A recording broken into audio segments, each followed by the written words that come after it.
10th December. My dear Lady Misericordia, I hope this letter finds you well. We haven't had any post since we boarded the train, but I think I'm safe in assuming that you have been having a lovely time, gathered around the card table with Viscount Fox, and not crammed into a luggage cart with a poached shark, which is what I've been doing. Yes, I'm afraid Baronet Oxshott is still determined to bring the shark's head for you. I'm not sure what for, perhaps as a reminder to never go on holiday with him. Anyway, the Professor has become interested in how what remains of the shark could be preserved, and as a consequence has roped both Harry and I into helping him and Oxshott with their experiments. Sadly, given that Lord Daunt will permit neither Oxshott nor his shark out of the rear carriage, partly because of Oxshott's behaviour over the soup and partly just because of the smell, we have had to join him in there. I have to say that when I decided that I was going to have an adventure, I did not imagine that adventure to consist of sitting in a freezing, rattling, rickety railway van with a pungent dead fish, watching a member of the English aristocracy trying to stuff its head with straw and cleaning his fingernails on its teeth. And that was before the Professor decided to try and pickle the shark meat, and Harry and I had to spend a day splashing each other with various foul concoctions until we felt quite sick. Which is why I jumped at the Norwegian engineer's suggestion. He pointed out to me that on hunting trips, he and his friends would bury their catch in the snow, using the cold to keep it fresh. It seemed a perfectly sensible idea, at first.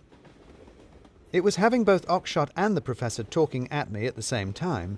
It bewildered me and made me agree to things I shouldn't have, things like being tied to the roof of the moving train while holding a smelly headless shark in the air.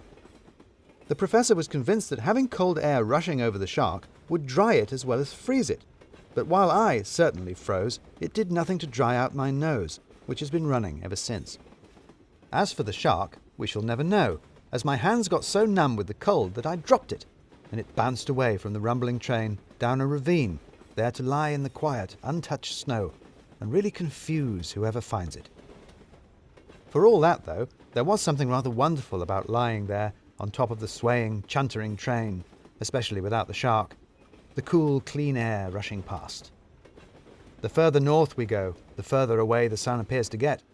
The nights are drawing out, and the days becoming little more than a long twilight.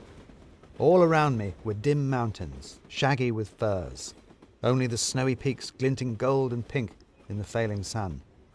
All was faded, distant, and quiet, a gentle nocturne. And then Oxshott started shouting about his shark, and I was allowed to come down again and get warm in the restaurant car. But more important than the Professor's experiments and Oxshott's sea life is that we have at last crossed the Arctic Circle. North is no longer a direction, it is where we are. We all got together last night in the saloon car to celebrate. To you, my lady, a cramped railway carriage lumbering through a freezing night at the top of the world probably does not seem like a very likely place for a party, but with a little effort, great things can be achieved. A little effort and, as it turns out, rather too much Norwegian strong drink. The Norwegians, it turns out, know a thing or two about parties in strange places and were able to contribute more than a little spirit of all possible kinds. The Norwegians and, in fact, Oxshott, who decided that he wanted a ceremony to match the one he underwent when he crossed the equator for the first time. The Professor and Lord Daunt were excused, the Professor because he had crossed the Arctic Circle before, apparently, and your father because no one dared ask him. But the rest of us were made to sit in a bucket of snow and pay homage to the Professor in the guise of the great polar bear. It probably all seems terribly silly to you, but I must say that the Professor does a tolerably good bear. And so, my lady, a little giddy from my encounter with Professor Bear, and a rather squashed and over-enthusiastic jig with Harry, and a lot giddy from the Norwegian spirit, I'm going to crawl into my bed and dream of mountains and reindeer and polar bears and the incomparable, magical Arctic.